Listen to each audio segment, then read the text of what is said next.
Hello everyone. Today I would like to read out the ninth chapter titled Between Them from my manuscript, The King's Daughter and Him. This story is a work of fiction. All characters, events, and places are imaginary or symbolic in nature. Any resemblance to real persons, living or dead, or real events is purely coincidental. The story is intended for entertainment, creative expression, and interpretive storytelling purposes only. I'd like to read out the story. After seeing the paintings in the room, the king's daughter's security guards took me to the library. Then I was taken to another room where there were many unfinished paintings and even a music room. I could not understand the message hidden in those paintings. My friend would have easily identified them. Perhaps they carried a different meaning, and I wasn't literate enough in the world of painting and drawing. Then I entered a space that had a good collection of cassettes and sleek tape recorders, so I sat there listening to songs. Time passed quickly, and I was getting late to go back home. I did not know whether to message my friend or wait a little longer. I waited for some time, but when I realized that he still had no plans to return, I messaged him. I'm getting late. Shall I leave? You can stay back if you want to. I'll hire a cab. I waited for 5 minutes. That there was no reply. I decided to wait for another 5 minutes. When he still didn't respond, I returned to the living room where they were talking to each other in the presence of a few security guards. As much as my friend was hesitant to speak to her alone, she too seemed hesitant to speak to him alone. I couldn't understand why so many people were around when the two of them just wanted to talk. Then my phone beeped. Another 5 minutes. Those 5 minutes turned into half an hour. I called my parents to inform them that I would be late. My father insisted on speaking to him and wanted to make sure I was not alone. I told him I would connect him on the call. My friend was just a few steps away. It was difficult to understand a father's love and protective nature. I'm sure the king's daughter understood that far more than I did. She was not willing to cross any boundary that the king had drawn around her. I, being an ordinary woman, also could not cross the well defined boundaries set by my parents, not because I was caged, but out of respect and love. In that moment, I felt I could understand her, despite having met her only twice and knowing her only through my friend's narration. When I entered the room, both of them were sitting on a sofa far away from each other. My friend looked engrossed in the conversation and she seemed tense. I excused myself and handed the phone to my friend. He said, Uncle, another 15 minutes. I'll drop her home safely. Please don't worry. Then he moved closer to her. He wanted to hug her. As he stretched out his hands, the security guards moved closer. I looked at her face. Her eyes said she needed that warm hug, but her body language said something else: hesitation, restraint.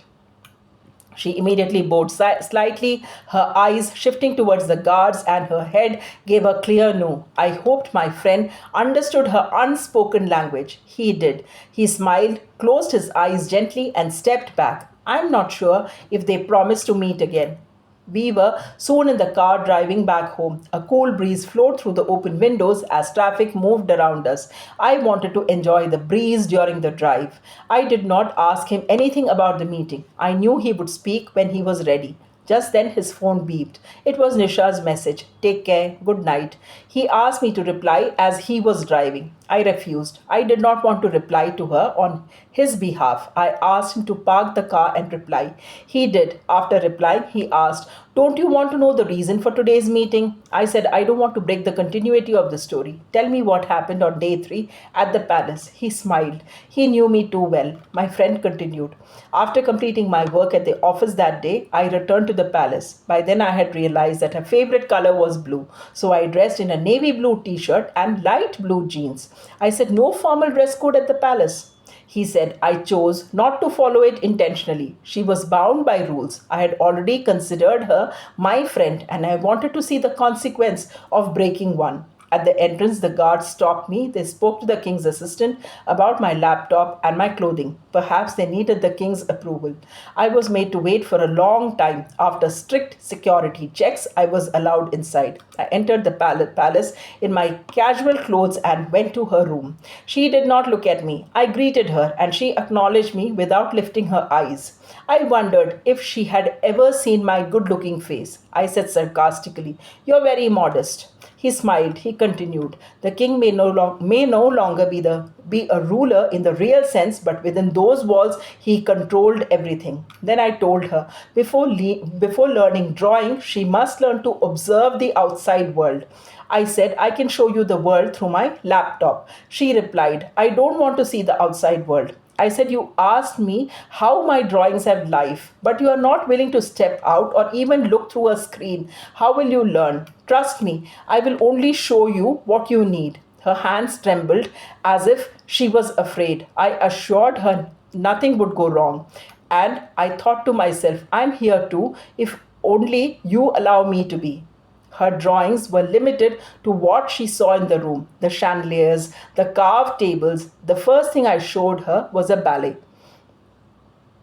I wanted to show her salsa, but I started with something gentler. I asked, did you like this? She said the dancers are graceful. I asked hesitantly, may I show you another dance form? Her eyes sparkled for the first time. I showed her salsa. Her expression changed, restless, uncomfortable. I immediately switched back to ballet. I realized I would have to introduce the world to her slowly. With a full stomach and a satisfied mind, I left the palace that day with many expressions of the king's daughter captured in my memory. I'm not sure if she saved any of them, but I did. I was getting more interested in the story, but that day distances seemed shorter than usual. We reached sooner than I expected. I asked him if he could pick me up the next morning so that he could continue the story I was now deeply invested in.